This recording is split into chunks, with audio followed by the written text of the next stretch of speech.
Back to my channel women's health talk. और यहाँ पर हम बात करते हैं वुमेन्स के हेल्थ से रिलेटेड टॉपिक पर। तो आज हम एक बहुत ही कॉमन टॉपिक पर बात करेंगे जो कि आपने सुना भी होगा और इसके रिलेटेड वीडियो भी देखे होंगे।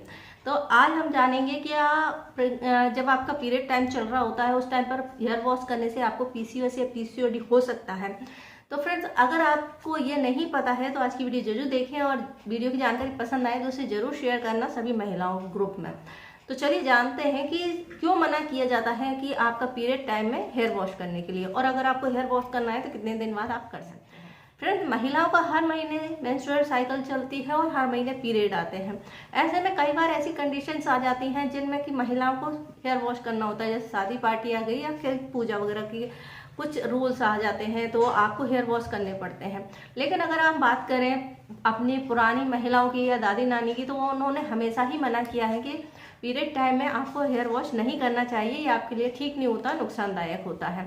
तो आज हम जानेंगे कि आपको ये किस तरीके से नुकसान पहुंचाता है, वो भी साइंटिफिकली।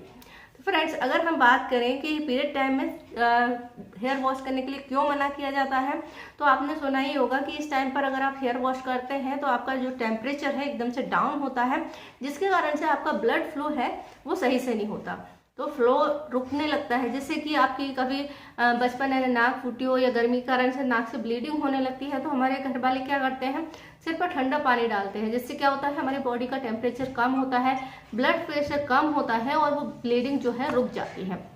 सेम प्रोसेस हमारे पीरियड टाइम में होती है। उस टाइम पर हमारी बॉडी का टेम्परेचर बढ़ा हुआ होता है, ब्लीडिंग चल रही होती है। ऐसे में अगर आप हेयर वॉश करते हैं तो वो कम हो जाता है, इसके कारण से आपका ब्लड फ्लो जो है कम हो जाता है। अब कई सारी महिलाओं को ऐसा लगता है कि उनके जो पीरियड है वो काफ़ी हैवी हैं और वो ऐसा काम कर सकती हैं, और इसके लिए वो कई सारी होम रेमेडीज भी अपनाती हैं। तो पहले तो आपको ये क्लियर होना चाहिए कि हैवी पीरियड और नॉर्मल पीरियड में क्या अंतर है, और आप इसके लिए हमारी प्लेलिस्ट में देख सकते हैं कि हैवी पीरियड क्या होते हैं, उसके सिम्टम क्या होते हैं और किसको हैवी पीरियड कहा जाता है।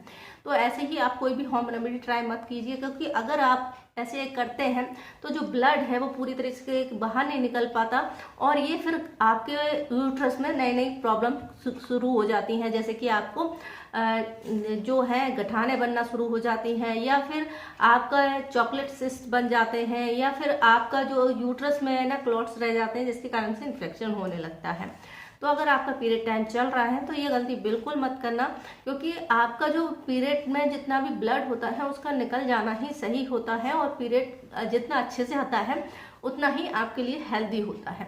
तो ये चीज़ जरूरी है। कभी भी पीरियड को रोकने के लिए कभी कोशिश नहीं करनी चाहिए, क्योंकि इसके कारण से आपको जो सिस्ट बन जाते हैं या फिर ओवरी से रिलेटेड और दूसरी प्रॉब्लम हो जाती है। इसलिए जरूरी होता है कि आपका अगर साइकिल चल रहा है तो फिर आपको हेयर वॉश। अब दूसरा क्वेश्चन आता है कि अगर हमें हेयर वॉश करना है तो हम कितने दिन बाद कर सकते हैं। फ्रेंड्स, 3 दिन के बाद हमेशा ही बोला जाता है कि आप हेयर वॉश कर सकते हैं। उसका रीज़न यही होता है कि 3 दिन बाद जो होता है हमारा ब्लड फ्लो बहुत कम हो जाता है, और जितनी भी फ्लो के साथ निकलना होता है वो निकल चुका होता है, या फिर कई सारी महिलाओं के तो ड्रॉप्स ही रह जाते हैं। इसलिए आप 3 दिन के बाद जो है अपना हेयर वॉश कर सकते हैं, क्योंकि इसके बाद हमारी नई साइकिल शुरू हो जाती है। तो बहुत ही इंपॉर्टेंट चीज़ थी, इसलिए मैंने सोचा इस पर एक बार और वीडियो बनाई जाए और आपको बताया जाए कि हेयर वॉश करने के लिए क्यों मना किया जाता है। और आजकल की जनरेशन में जो पीसीओएस की जो समस्या हो रही है वो हो सकता है इस वजह से हो, क्योंकि हमारा यूट्रस अगर सही से साफ नहीं होगा, उसकी सफाई नहीं होगी, तो कहीं ना कहीं दिक्कत तो देगा ही। तो आई होप आपको वीडियो की जानकारी पसंद आई होगी। जानकारी पसंद आए तो वीडियो को लाइक कर सकते हैं, शेयर कर सकते हैं, हमारे चैनल को सब्सक्राइब कर सकते हैं। वीडियो देखने के लिए आपका धन्यवाद।